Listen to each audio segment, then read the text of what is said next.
요한계시록 22장은 성경의 마지막 책이기도 합니다. 마지막 책이면서 마지막 장을 장식하고 있습니다. 요한복음 22장 21절은 주 예수의 은혜가 모든 자들에게 있을지어다 하면 이렇게 끝납니다. 주 예수의 은혜가 우리 모든 사람들이 미치게 될 때 우리 주님의 뜻은 이루어지게 되는 것이죠. 그래서 말씀은 주님의 은혜가 우리에게 임하게 하기 위한 말씀이기 때문에 성경은 처음부터 끝까지 주님의 은혜라는 것은 주님께서 행하신 일이죠. 우리가 무슨 공로를 우리가 노력해서 수고해서 우리가 어떤 종교적 몸부림으로 얻어내는 것이 아니라 주님께서 일방적으로 우리들에게 주고자 하는 하나님 마음을 그대로 성경 속에 담아서 그리스도라고 하는 말씀 성취자를 통해서 완성되었기 때문에 완성한 기쁨으로 우리와 함께 안식을 누리며 영원한 생명을 얻고자 하는 겁니다. 같이 누리고자 하는 것이죠. 그래서 22장 하늘의 진정한 하나님의 나라 생명을 우리 주님께서 마련해 놓고 우리를 기다리면서 왕노릇하는 그런 모습들을 보게 됩니다. 22장 1절에 또 그가 수정같이 맑은 생명수의 강을 내게 보이니 하나님과 및 어린 양의 보좌로부터 나와서 길 가운데로 흐르더라. 수정같이 맑은 생명수의 표현을 아주 수정같이 맑다는 것은 우리가 어떤 표현이 수정같이 맑다. 맑은 시냇물. 근데 거기에 수정같다. 아주 흠결없고 순수하고 말 그대로 아무 오염되지 없는 그러한 물을 말하죠. 수정같이 맑은 물을 생명수의 강을 그런 생명수 강을 보였으니 이것이 어디로부터 나왔느냐 물이 처음에 근원이 하나님과 및 어린 양. 왜 하나님은 하나님이지 왜 어린 양을 붙여가고 하나님과 및 어린 양 항상 붙어 있느냐? 하나님과 아들은 하나예요. 처음부터 하나라는 것으로부터 출발했기 때문에 우리 주 예수 그리스도가 이제 하나 되었다가 이 땅에 떠밀려 내려오잖아요. 버려짐이라고 하죠. 버려짐이라고 할 때는 처음에 하나였다는 것을 뜻하는 겁니다. 본래부터 분리되어 있는 것에서 버려졌다 이런 말을 하지 않거든요. 하나였는데 버렸어요. 그 아픔은 얼마나 크겠습니까? 그래서 하나님과 및 어린 양은 이렇게 항상 같이 하나님의 사랑과 주님의 은혜가 이렇게 인사를 할 때도 같이 가는 이유가 그렇습니다. 우리는 뭐 이걸 삼위일체적 표현이라고 하지만은 아버지와 아들과 하나됨을 말하는 거예요. 삼위일체자 이렇게 하면 뭐 권능이 크다 이렇게 생각할 수도 있지만 그 뜻이 아니라 아버지와 아들은 하나였다. 굉장히 중요한 내용입니다. 그걸 또 하나였음을 누가 증명하니까 성령 하나님이 증언하는 자예요. 그래서 삼위일체라기보다도 아버지와 아들의 하나 관계를 성령이 증거한다 이렇게 보시면 좋겠고요. 근데 어린 양의 보좌로부터 하나님과 및 어린 양의 보좌나 아버지 하나님의 보좌나 똑같은 얘기예요. 그러니까 어린 양의 보좌로부터 물이 나와서 길 가운데 흐르더라. 길 가운데 길이 어떤 길일까요? 우리는 이 그일이라고 해서 어떤 길이 새로 났나 이렇게 생각할 수 있지만 이 하늘의 하나님의 나라에 대한 내용이 그 전에 이미 나와 있었죠. 네모 반듯하여 21장 16절 같은 경우 17절 길이와 넓이가 같은지라 성을 측량하니 12,000 스타디온이라. 스타디온이라는 것은 어떤 사각형 같은 어떤 그런 스타디움 말 그대로 경기장 같은 것이죠. 그런 곳에서 그곳에 물이 흐른다는 것은 한가운데로 물이 흐른다는 거죠. 길이라기보다도 어떤 스타디움의 그 가운데로 물이 흐르는 거예요. 우리의 마음이라면 우리 마음의 중심을 뚫고 흐르는 생명수가 있다는 거죠. 뭐 길이 우리 마음입니까? 그건 아니잖아요. 여기서 길이라고 할 때는 이러한 스타디움이라는 그런 하늘나라 세계에 있는 내용들입니다. 그 길 가운데로 흘러요. 그러면 강 좌우에 생명나무가 있다. 흐르는 물 강 좌우에 생명나무가 있어서 12가지 열매를 맺되 달마다 열매를 맺고 생명나무가 있었다. 생명나무 12가지 열매, 12가지라는 건 매달에 열리는 거죠. 달마다 그 열매를 맺고 끊이지 않는 열매죠. 계속 열매가 나오게 되는 겁니다. 생명 열매가 나오기도 하고 그 말 그대로 새로운 결실을 가져오는 하나님이 곡식, 하나님께서 기뻐 받으시는 열매를 맺고 그 나무의 잎사귀들은 만국을 치료하여 있다. 나무 잎사귀를 마다도 만국을 치료하기 위하여 있다. 다시 저주가 없으며 저주가 없는데 다시 저주가 없으며 하나님과 및 그 어린 양의 보좌가 그 가운데서 있으리. 어린 양의 보좌가 그 가운데 있기 때문에 이제 저주가 없어요. 저주라는 게. 그리고 얼굴과 얼굴을 본다는 거예요. 실제로 얼굴을 봅니다. 이때는 그의 이름도 그들의 이마에 있으리라. 이름들이 그들의 이마에 하나님의 인침을 받은 백성들의 이마에 있는 자들이 주님을 만나러 와서 주님을 봅니다. 다시 밤이 없겠고 등불과 햇빛이 쓸데없다. 그거는 필요적인 등불과 햇빛이 필요 없고 주 하나님이 자치 빛이심이고 영광이고 예수님이 등불이기 때문에 그렇습니다. 그러면서 그 속에서 세세토록 왕노릇하다. 세세토록이라는 건 영원입니다. 우리가 측량할 수 없는 영원 세계를 세세토록이라고 해요. 그래서 또 그가 내게 말하기를 이 말은 신실하고 참된 말씀이니 그 선지자들의 영의 하나님이 그의 종들에게 반드시 속히 되지를 보이려고 그의 천사를 보내셨습니다. 속히 되어질 일, 또 되어진 일 이런 것을 보이려고 합니다. 보라 내가 속히 오리니 이 두루마리의 어느 말씀을 지키는 자는 복이 있으리라 하더라. 말씀을 잘 보여야 됩니다. 보여라 내가 속히 이 오리니 두루마리의 예언의 말씀을 지키는 자. 지키는 자다. 말씀을 지킨다는 것은 어떤 의미입니까? 1번 말씀 안에 있는 것이다. 2번 말씀을 내 행위로 내가 지켜내는 것이다. 어떤 것일까요? 전자의 후자예요?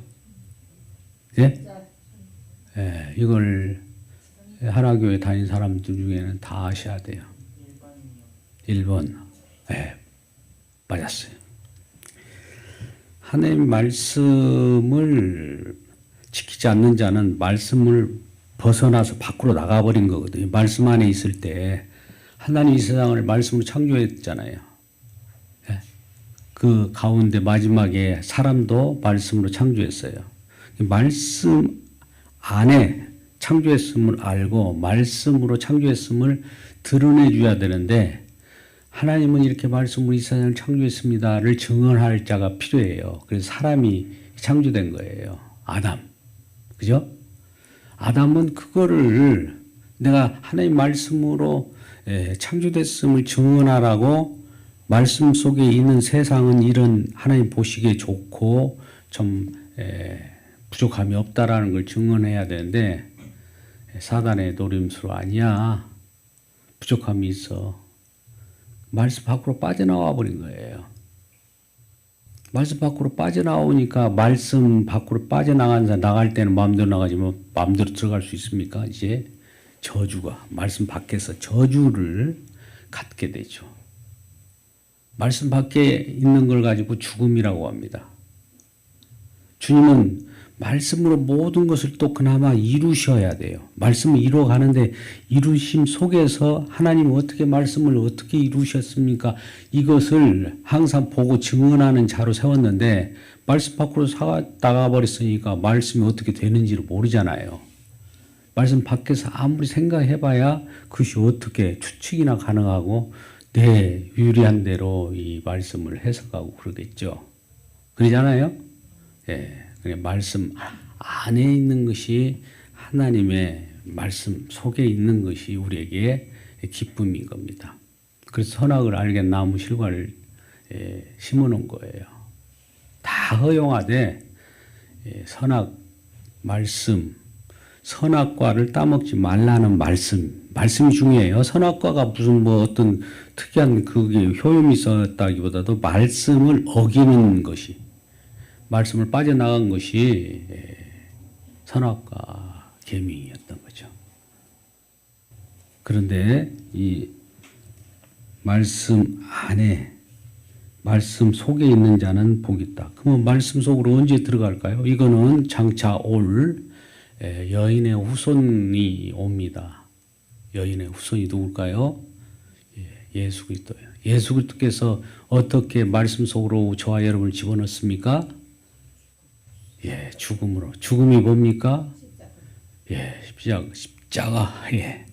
그 자기의 몸과 마음을 다 찢어서 그 품으로 집어넣는 거예요.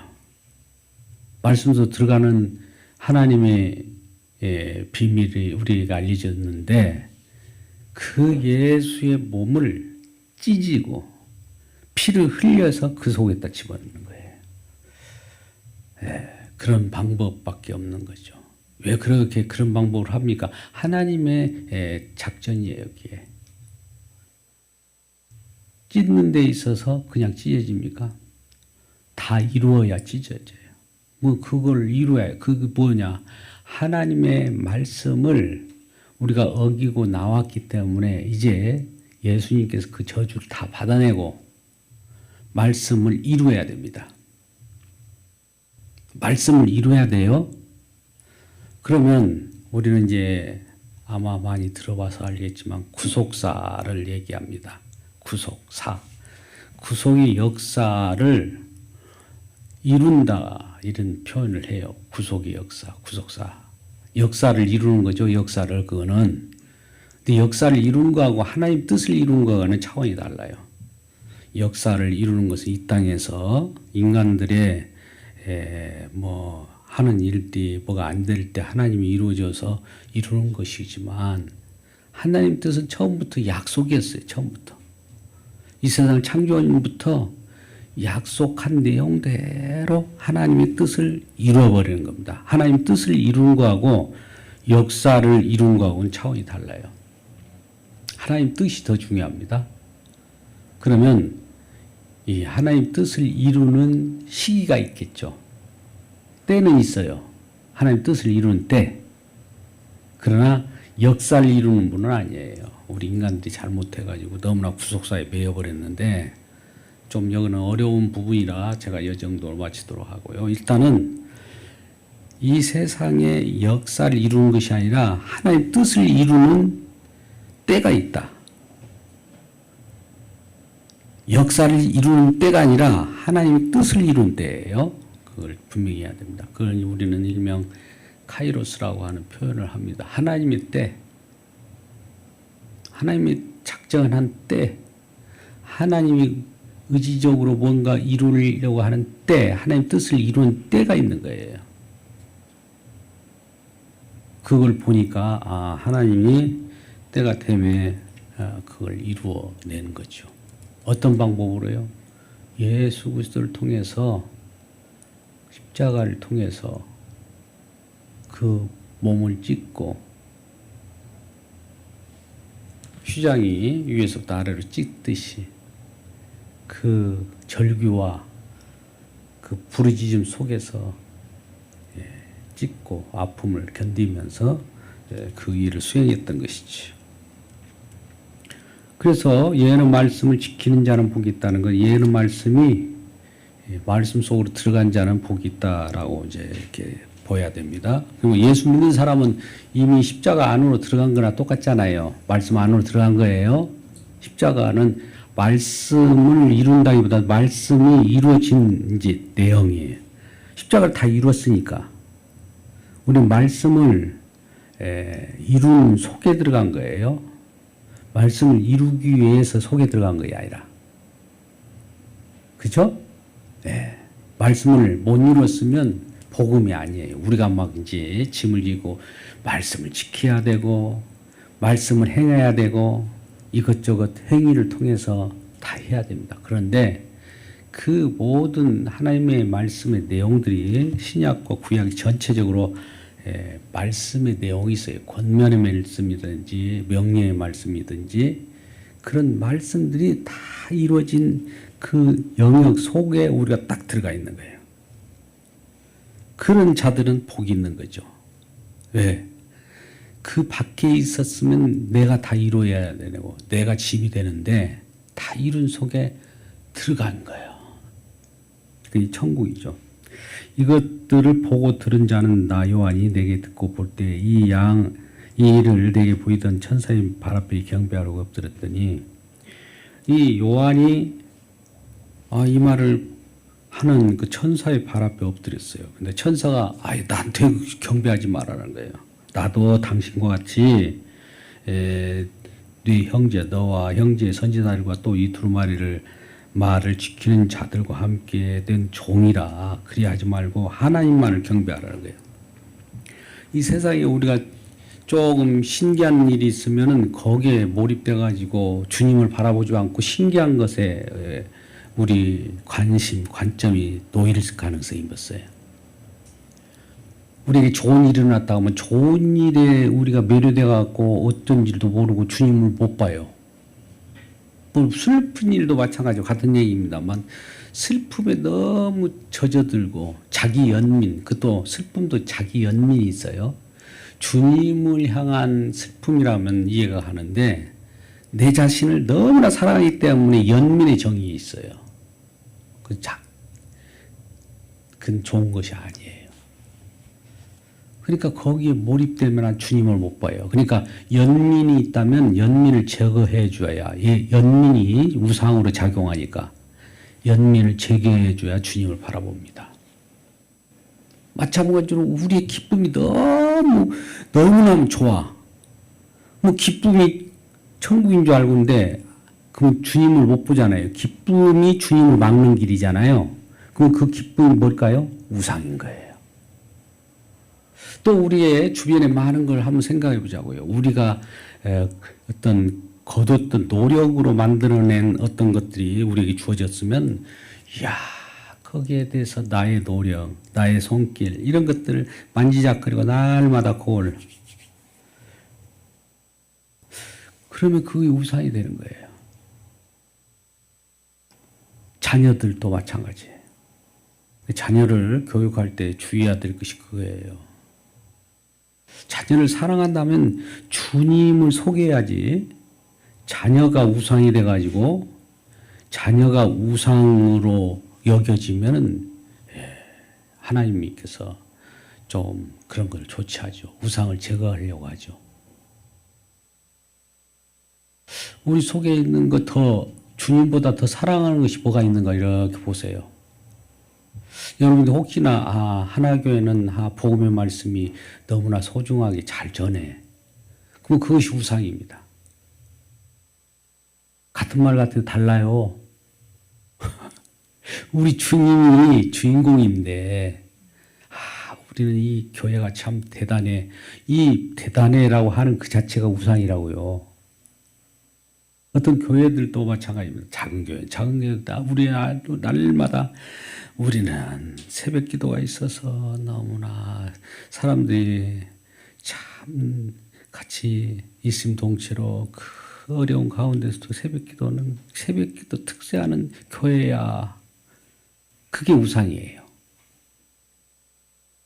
그러면 반대로 나는 우리는 특세도 안 하는 교회야.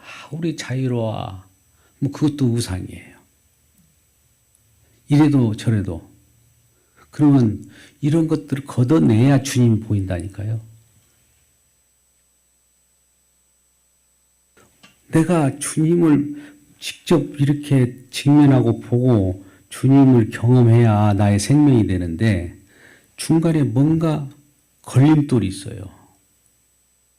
그것이 우리에게 불리한 것이 아니에요. 사실은 보면은 우리에게 편리도 갖다 주고 돈도 그렇지 않아요. 편리를 가져다 주다. 근데 돈을 사랑하는 것이 일만하게 뿌리라는 것이 돈 때문에 주님을 못 만나면 그건 아무것도 아니죠. 그것이 오히려 우상이 돼가지고 자기가 수렁에 빠지는 겁니다. 예, 그와 같이 우리 이 천사도 우리 천사를 숭배하는 천사 사상이 많았어요. 초대교회에서는 천사를 숭배하는 천사 숭배 사상도 있었다고요. 그러니까 천사를 만나더라도 천사도 우리와 같은 똑같은 종이에요. 우리보다 더 못난 성도들 섬기라고 천사가 있는 거예요, 사실은. 근데 거꾸로 천사를 섬기려고 성도가 있는 겁니까? 아니잖아요. 우리 주님을 주님 외에는 없어요. 오직 예수, 오직 주님, 오직 그리스도. 이 외에는 다른 것은 설령 우리가 이 교회 목회를 이룬다. 목회 성공도 우상입니다. 그러면 그러면 우상 아닌 것이 뭐가 있을까요? 우리 주변에 다 우상인데 주님 자체만 우상이 아니에요. 근데 주님 자체를 만나는 것이 그토록 중요합니다. 할렐루야. 단순하면서도 그동안 또 믿으려고 하면 뭔가 딱 앞에 있는 우상들이 딱 먼저 와 있을 거예요. 그러면 우상을 뭐가 와서 걷어내 주냐? 십자가 와서 우상을 십자가에 못 박고 주님을 바라보게 하는 거예요. 그래서 예수 그리스도 십자가를 자랑하라는 거예요. 그걸 통해서밖에 없어요. 다른 길이 없어요. 다른 더 힘센 것이 약한 조금 덜 센 힘센 것들을 몰아냅니까? 안 돼요. 우리는 언제라도 양육 강식의 세상을 살기 때문에 더 큰 힘을 나는 이렇게 어느 곳에서 데모를 한다. 그러면 그보다 더 힘 데모자야. 이렇게 해가지고 또 이렇게 유세를 떨치면 그것이 답이 아니에요. 주님이 답이에요. 그런 말을 들어도 또 현실 딱 들어가 보면 그 안에 또 몰입되어 있는 우리 자신을 봐요. 그럴 때 빨리 주님을 바라보는 게 답이에요. 또 내게 말하되 10절입니다. 이 두루마리 예언의 말씀을 인봉하지 말라. 때가 가까우니라. 이제 열려진 말씀이기 때문에 이미 여는 자는 어린 양이었잖아요. 그죠? 우리가 5장 6장에서 나왔던 인을 뗄 자가 누구냐고 하면서 사도 요한이 울었을 때 그 인봉한 자가 예수 그리스도밖에 없다고 하면서, 그러니까 열려진 것들을 누구도 그것을 방해할 수가 없다는 거예요. 불의를 행하느니 그대로 불의를 행하되 더러운 자는 있는 그대로 적시하게 하죠. 보라, 내가 속히 내가 줄 상이 있어 각 사람에게 그 행한 대로 갚아주리라. 나는 알파와 오메가라. 처음이요 마지막이요 시작과 마침이라. 알파와 오메가요 시작과 마침이라. 자기 두루마리를 빠는 자는 복이 있으리니 이는 그들이 생명나무에 나가며 문들을 통하여 성에 들어갈 권세를 받으려 함이로다. 자, 보세요. 두루마기를 빠는 자는 복이 있다. 우리가 겉옷 두루마기를 입고 다니잖아요. 우리의 외면적인 그런 것들을. 근데 두루마기를 빠는 자는 복이 있다. 뭘로 빠를까요? 상상해 보세요. 이는 그들이 생명나무에 나가면 생명나무로 들어가는 이제 생명의 길을 내줬는데 선악과에서 생명나무 길을 두루도는 도는 스랍들로 하여금 그걸 불칼로 막아냈는데 동편에 있는 이제 생명나무 길을 열어놨어요. 괜히 열어졌습니까? 아니면 주님께서 그 길을 열었습니까? 나는 길이요 진리요 생명이니 나로 말미암고 않고는 생명나무 아버지께로 올라갈 수 없다고 했잖아요. 생명나무 길이 열려인 거예요. 예. 그러니까 그리 들어가는 자는 생명나무에 아무라도 들어가면 되지 아니에요. 두루마기를 빨아야 돼요. 자기의 모든 정체, 기존에 있었던 말씀 밖으로 나갔던 시절에 있는 그 생활을 우리 주님께서는 말씀 밖에 저주받은 것들을 축복으로 전환시키는 것이 피를 뿌려주는 거죠. 피 뿌림을 받은 자들은 두루마기를 빨았다고 하는 거죠. 그냥 생명나무 길로 들어간 거죠. 그러면 물들을 통하여 성에 들어갈 권세를 받으려 함이로다. 그 다음에 개들의 점술과 음행하는 자, 우상숭배, 거짓말하는 자, 성 밖에 있으리라. 이런 자들은 아직 있는 그대로 두루마기를 빨지 않았기 때문에 그대로 있는 거예요. 그죠? 살인자들도, 음행하는 자들도, 점순가들도, 우상 숭배자들, 아까 유생 숭배자들이 누라고요? 그 주변에 주님보다 다른 걸. 이러지 않는 자가 있을까요? 근데 빨아야 들어가요, 두루마기를. 이런 행태가 우리에게 다 있는데, 예를 들어서 음행하는 자, 이 초대 교회의 바리새인과 서기관보다도 창기와 세리들이 먼저 천국에 먼저 들어간다고 그러잖아요. 나중된 자 먼저 되고 먼저 된 자 나중 된다는 것은 자기 의로, 자기 행위로, 자기 올걸음으로 천국에 들어가는 자보다도 내가 더럽습니다. 나는 음행한 자 왔습니다. 나는 약한 자예요. 약함을 자랑할 때 우리 주님께서 그러한 자들을 빨아줘요. 두루마리 빨아준다고 해요. 주님은 그런 것의 전문가거든요. 아니, 속죄함, 죄를 사하고 죄를 씻어주고 싶은데 자기네들은 씻을 필요가 없다고 앞으로 와요. 그럼 씻을까요? 그런 자들은 그래, 내 두루마리로 빠는 피뿌림이 없으면 나중에 다 내 흔적, 주님의 공로가 없는 자들은 성 안으로 들어갈 수가 없어요. 성 밖에서 당신들이 옳다고 하는 행실이 있을 거 아니에요. 주장하고. 그것 갖고 심판을 받습니다. 근데 자기는 옳다고 생각했는데 알고 보니까 그릇된 일이 너무 많거든요. 행위대로 심판받는 거예요. 이 부분을 우리가 어느 순간에 저는 이런 생각이 있었어요. 성찬 예식을 갈 때 어느 순간에 자기를 살피며 이런 얘기가 있어요. 기억이 날지 모르지만 고린도전서 11장인데 우리가 성찬식을 할 때마다 이렇게 보지 않습니까?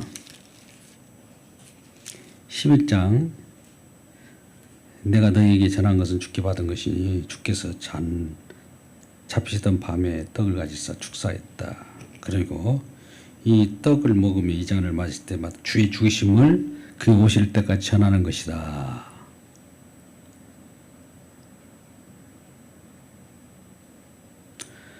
자기 자신을 살피고 그 후에야 이 떡을 먹고 이 잔을 마시지라. 자기 사람이 자기를 살피고 그 후에야 떡을 이 잔을 마실지라. 앞에 다 죽음을 전하는 것인데 자기 자신을 살피고 자기를 살핀 후에야 이 떡을 먹고 잔을 마시지라. 이 말을 들을 때마다 내 자신이 깨끗해야 주님의 잔과 떡을 받을 자기 있다 그렇게 느껴지죠. 네.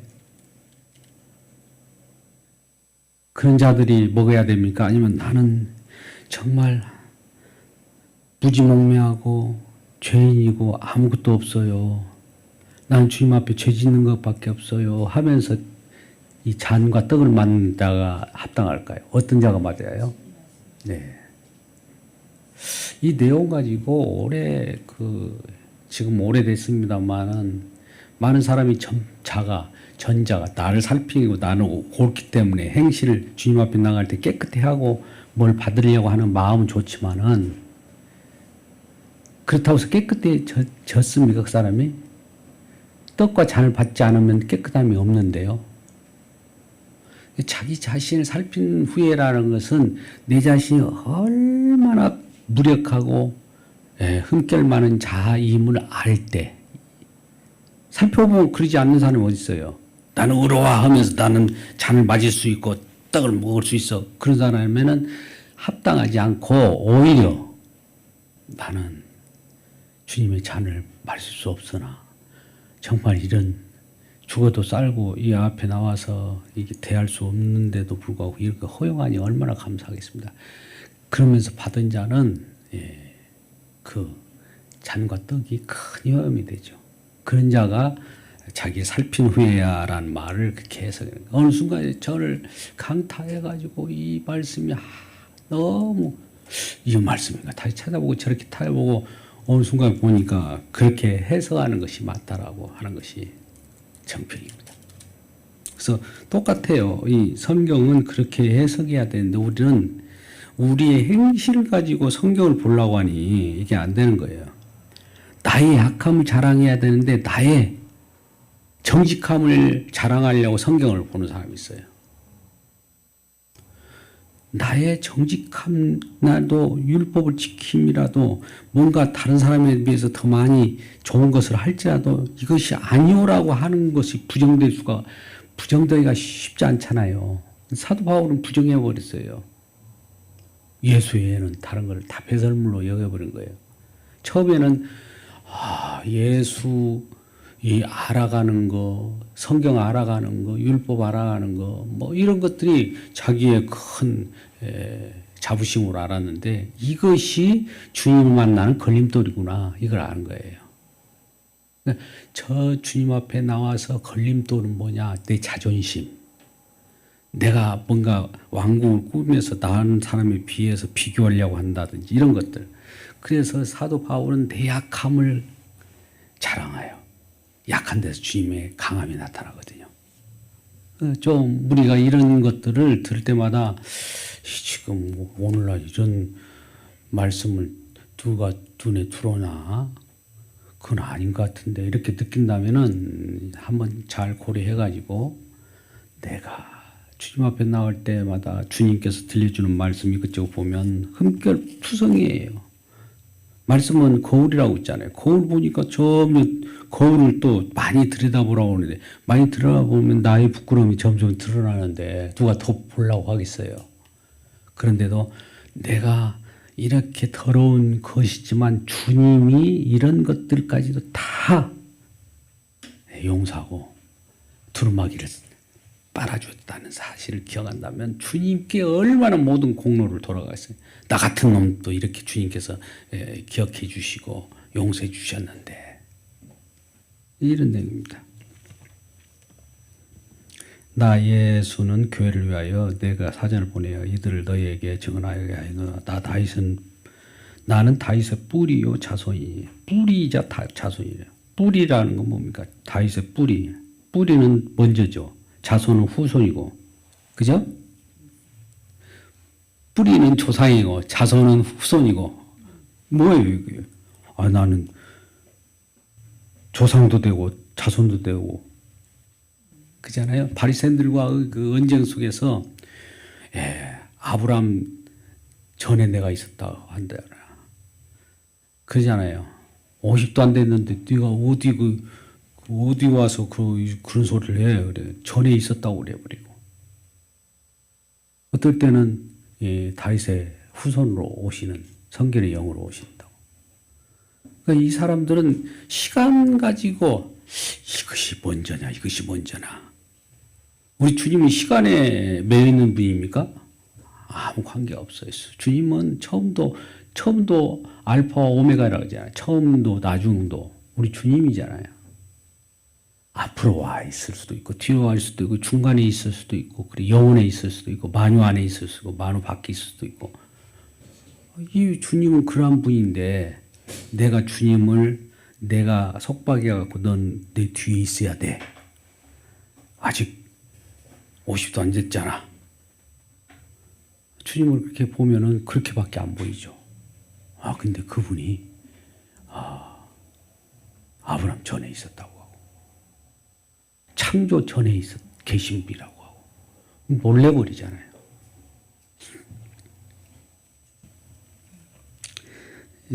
또 광명한 새벽별이라 광명한 새벽별이 밝은 별이라는 거죠. 광명하다. 아주 밝은 별로 보이는 겁니다. 성령과 신부가 말씀하시기를 오라 하시노다. 듣는다도 오라 할 거요. 목마른 자도 오라 할 거요. 원하는 자도 값없이 생명수 받으리라. 이건 이사야 55장 1절 이하의 말씀을 지금 인용해서 바라는 것 똑같습니다. 내가 이 두루마리 예언의 말씀을 듣는 모든 사람에게 증언하노니 만일 누구든지 이것을 외에 더하면 이 두루마리 기록된 재앙들을 그에게 더하실 거예요. 만일 누구든지 이 두루마리 예언의 말씀에서 제하여버리면 하나님이 이 두루마리에 기록된 생명나무 및 거룩한 성이 참여함을 제하여 버리라. 요한계시록을 쓰는 당시에 이 예언의 말씀을 더하면 이외에 뭔가 첨가하면 재앙들을 첨가한다는 거고 또 두루마리에 기록된 말씀을 빼버리고 이무 취사 선택이 좋은 것은 취하고 나쁜 안 좋은 것 같은 것을 제하여 버리면 그도 참여하는 것을 제하여 버리겠다. 이 정도로 이제 말씀에 집중하라는 거죠. 이 말씀을 잘 들으라는 거죠. 이것을 증언하신 이가 이르되 진실로 속히 오리라 하시거늘 아멘 주 예수 오십시다. 속히 온다고 하면 속히 오는 걸로 알아야 돼요. 지금 우리가 요한계시록 22장을 보면서 처음과 끝을 생각해야 됩니다. 창세기 1장, 2장 4절 이후에 2장 3절에까지는 엘로힘 하나님이 나와요. 누구라도 믿을 수 있는, 누구라도 인정하는 하나님이 이 세상을 창조하시니라, 이 하나님이 창조하시니라고 나오잖아요. 근데 2장 4절에 가서는 여호와가 나와요. 엘로힘이 여호와로 이렇게 모세에게 그리스도의 영이 들어가서 모세가 지금 글을 쓰고 있거든요. 쉽게 말하면 모세가 쓰는 것이 목에 쓰는 도구이지 그 글을 실제로 기록하는 성령으로 기록됐으니까 성경이 그죠? 그러면 모세에게 성령이 들어가서 기록한 거예요. 그런데 모세 오경에서 창세기가 있잖아요. 창세기 1장에서 2장 3절까지는 엘로힘 하나님 천지를 창조하시다 해놓고 그러면 천지 창조한 것은 웬만한 사람들은 뭔가 이 세상의 존재는 창조되었구나 정도는 쉽게 알 수 있어요. 뭐 요즘에 진화론이 어쩌고 그랬더라도 뭐 제1원인 얘기하잖아요. 원초적으로. 그러니까 그런데 왜 제가 엘로힘 하나님에서 여호와 하나님을 제가 언급하냐면은 2장 4절부터 여호와로 바뀌어요. 이름이. 짜집기 아니냐가 아니라 하나님이 엘로힘 하나님에서 여호와 하나님으로 바뀌어요. 그러니까 1장 1절부터 2장 3절까지는 누구라도 보편적으로 하나님이라고 하면은 최고의 신 그런 정도는 안다고요. 최고의 신이 있겠지 뭐 이렇게. 근데 2장 4절부터는 구원의 하나님으로 바꿔요. 구원의 하나님. 이제 닫혀진 책입니다. 구원의 하나님은. 2장 4절부터는 믿는 자들에게만 하나님이 진정 하나님을 알게 해요. 믿는 자는 어떻게 해야 믿을까요? 하나님이 계시의 영을 부어주셔야만 하는 거예요. 믿는 자는 하나님 계시 영을 부어주셔야 알아요. 부어주시지 않으면 몰라요. 하나님이 나는 나야 이렇게 저와 여러분이 찾아오셔서 알려줘야지, 알려주지 않는 하나님은 우리가 아무리 더듬어봐야 알지 못해요. 그건 하나님 어디 계신지도 어떻게 알아요? 만나지도 못하고. 근데 주님께서 직접 와서 계시의 영을 부어줘서 내가 하나님이야를 알려줘요. 그러면 그때 알아먹는 거예요.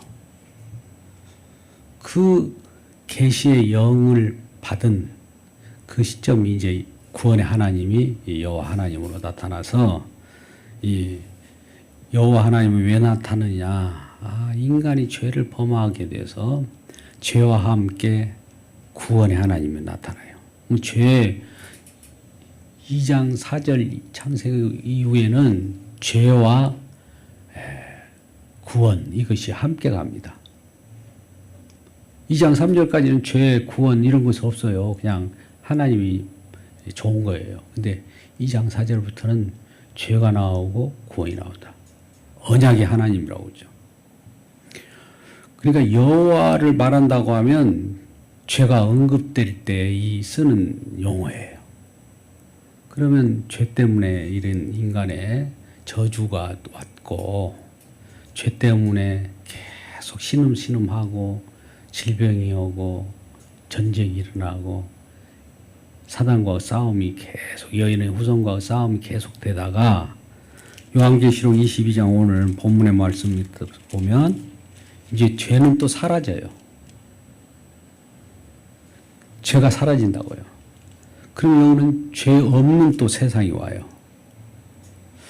그러면 죄 때문에 구원의 하나님이 계시다가 죄 없는 세상인데, 죄가 없다는 것은 첫 번째 창조할 때는 죄 없는 세상을 창조했거든요. 근데 그 죄 없는 세상은 뭘 지향하냐면 나중에 또 사는 죄 없는 세상을 지향해요. 할렐루야. 근데 죄가 들어오고 나서 여러 가지 심판과 구원이 일어났잖아요. 그러고 나서 죄 없는 세상이 다시 온다고요. 그 죄 없는 후편의 세상은 어떤 죄 없는 세상이냐면 용서받은 세상이에요. 처음 창조 때의 죄 없는 세상은 용서하고 상관없어. 그냥 죄 없는 세상이에요. 근데 마지막 때 죄 없는 세상이 오늘 요한계시록 22장이 나오는데, 여기는 죄가 없는 세상인데 왜 없느냐? 어린 양의 수고로 없어져 버린 거예요. 용서로 없어진 거예요. 두루마기를 빨았기 때문에 없어진 거예요. 그냥 죄가 없이 그냥 만들어 볼 수도 있잖아요. 근데 이 죄가 없다는 것은 주님께서 우리가 죄가 있는데도 불구하고 용서했다는 거잖아요. 그죠? 그 두루마리를 빻는다고 해요. 처음 창조하고 마지막 요한계시록 22장의 창조는, 새 창조는 달라요. 근데 창조와 새 창조로 제가 두 번 말씀을 하는데요. 첫 창조는 본래 죄가 없었어요. 근데 용서니 뭐니 이런 내용이 없는데, 마지막 새하늘과 새 땅의 새 창조는 용서가 있는 그런 세계예요. 용서. 그러니까 용서 때문에 살아가는 거예요. 용서. 용서라는 거 하나님의 은혜, 용서, 긍휼, 이것이 얼마나 크기에 이런 세상이 만들어졌을까, 이런 것을 지금 말하고 있는 겁니다. 그래서 우리는 용서를 어디서 찾느냐? 아까 말씀 밖으로 나갔는데 다시 말씀 안으로 들어올라오니까 말씀이 육신되어 오신 분이 있잖아요. 누굴까요? 예수님이시죠. 그분은 본래 말씀이었어요. 말씀 속에 있었으면 우리가 아무 일이 없었는데 말씀 밖으로 빠져나갔기 때문에 말씀을 어긴 자가 되었고, 어긴 자가 자기 마음대로 들어갑니까? 불칼 두루도는 화염검으로 막아내고 못 들어가게 했는데, 이제 하나님께서 긍휼에 풍성하신 하나님이 자기 몸을 찢어서 피를 흘리고 그 속으로 집어넣는, 그냥 집어넣는 것이 아니라 찢지 않고 두라 그런 것도 있을 수 있잖아요. 예수님께서 전능하신 하나님이라면 아무 일도 하지 않고 너희들 말씀 밖으로 나가서 이리 들어와 이렇게 할 수도 있는데 그런 방법을 쓰지 않고 예수님의 희생과 고난과 죽으심으로 우리를 그 속으로 들어왔다. 그러면 들어온 우리들은 야 들어왔으니까 좋아 하기 전에 뭘 먼저 느껴야 될까요? 아 주님께서 용서하셨구나. 주님의 그 마음을 어떻게 우리가 알려? 나는 여기 들어올 자격도 없는데 어떻게 주님이 어떤 일을 하셨기에 도대체 무슨 일을 하셨어요? 요걸 날마다 얘기하는 사람들이 그 속에 들어간 자이지. 나 구원받았어. 나 구원파야. 나 까불지 마라. 이런 사람들이 구원받은 걸까요? 그건 아니에요. 요걸 분별하시기 바랍니다. 우리 주님을 날마다 들어가도 나가도 눈물 이런 것들이 이제 구약에 우리 많은 얘기가 있었어요. 말씀을 두루두루 감고 사는 이스라엘 백성들이 왜 들어가도 나가도 문설주 문인방에다 말씀을 막 붙이고 살아나고 앉을 때나 일어설 때나 다 밖에 나갈 때 말씀을 막 미간에 손목에 다 얼굴 전체를 막 말씀을 감고 살아 거의. 근데 왜 하나님께서 그렇게 하라고 하는지 그 뜻을 모르고 있어요. 말씀이 나를 감고 있잖아요. 말씀이 장자 말씀이 누구예요?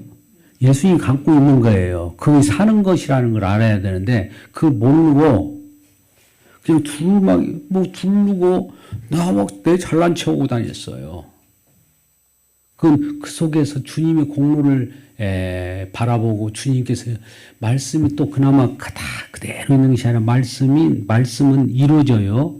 뭔가 약속을 합니다. 말씀을 주어가지고 너는 내 속에서 영원히 나와 함께 살 거야. 왕노릇 할 거야. 이런 말씀이 이루어져요.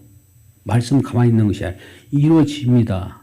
말씀을 두루 감고 사는 말씀이 점점 이루어져요. 다 이뤘다고 하는 그 지점이 십자가인데 다 이루어졌을 때에 말씀이 육신되어서 뭔가 이루었다는 것은 우리 하나님께서 저와 여러분 약속한 말씀, 약속이 이루어진 거거든요. 이 약속 속에 이루어진 약속 속에 우리가 똑 들어가 있는 거예요. 이 약속이 이루어진 그 말씀 내용을 보면은 너무나 우리를 위한 하나님의 사랑이 이곳저곳에서 다 묻어납니다. 거기서 주님의 말씀이 이루어진 그 공로 앞에서 내 자랑을 할 수 있습니까? 내가 아무리 의롭다고 해도 그 앞에서 무릎을 꿇고 말죠. 이런 세상이지 그곳에서 주님을 그와 같이 영화롭게 하고 거룩한 우리 주님만을 섬기며 살아가는 것이 이제 우리가 요한계시록 22장에서 나오는 그러한 곳이에요. 이 하나님과 및 어린 양의 보좌에서 불이 나오는데 이거는 이제 구약의 에스겔서 47장에서도 보면 성소에서 불이 나와요.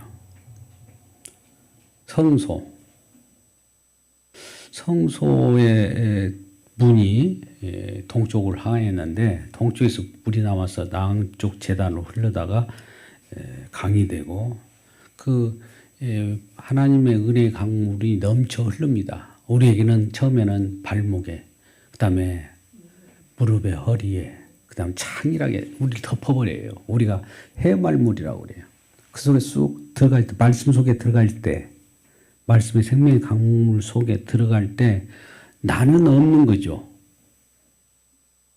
물속에 들어갔다는 것은 내가 세례를 받는 것처럼 나는 죽는 거예요.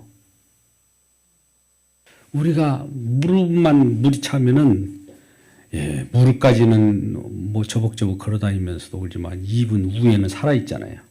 가슴만 또 어떤 사람은 무릎이라는 게 무릎 신앙이다 말은 해요. 또 가슴 정도만 뜨겁게 하나님 감동을 받았으면 금방 입 위에는 변하지 않고 그런 사람들. 그러나 입이나 몸 전체가 다 창일하게 다 갇혀버렸다.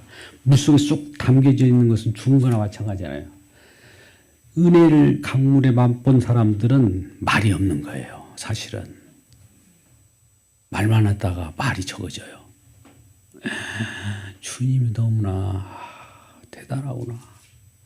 무슨 말 하리요? 그런 거예요. 그걸 느낄 수 있는 거죠. 이런 것들을 또 이제 창세기로부터 창세기 에덴이라는 것은 이제 아까 좌소가 있는 청소가 있는 곳인데 에덴에서 물이 나와 동산이라는 이제 성전 지성소에서 성전으로 흘러내는 거죠. 그곳에서 뭐 비손, 기흔, 뭐 히데겔, 유브라데 이렇게 나눠서 네 강이 근원을 가지고 흐르게 되는데 기원에서 나오면 하윌라, 금 거기에서 흘러나오는 막 이렇게 뭔가 쌓이는데 나중에 금들이 우리가 아까 보석으로 표현했잖아요. 앞장에서 그렇죠. 천국을 그렇게 표현했잖아요. 보석들, 금 이런 걸로. 근데 그런 것으로 가득 차고 어느 한쪽에는 또 이 아수르 쪽으로 흐르고 어떤 데는 구스, 유브라데로 흘러들어. 이게 온 세상을 적시어 들어가는 생명수를 공급하는 그런 나라. 그래서 모두가 창일하게 우리 주님의 은혜로만 살아가는 그 나라가 우리에게 이미 약속되어 있다는 것이 중요합니다. 약속되어 있습니다. 이 약속을 받기를 주님의 이름으로 축복합니다. 기도하겠습니다. 아버지 하나님, 요한계시록 22장을 살펴봤습니다. 우리 주님께서 정말 놀라운 일을 행하셨습니다. 우리가 감당치 못할 그러한 하나님의 은혜 강물로 우리를 집어넣어서 영원히 우리 주님의 통치 속에 함께 왕노릇하고 살아갈 수 있는 그런 세계를 만들어 주셨고 또 주님과 얼굴 맞대어 또 함께 통치한다고 하였사오니 이런 약속이 이루어지는 현장 속에 우리 성도들 모두가 참여할 수 있도록 주님께 축복하옵소서. 예수님의 이름으로 기도드리옵나이다. 아멘.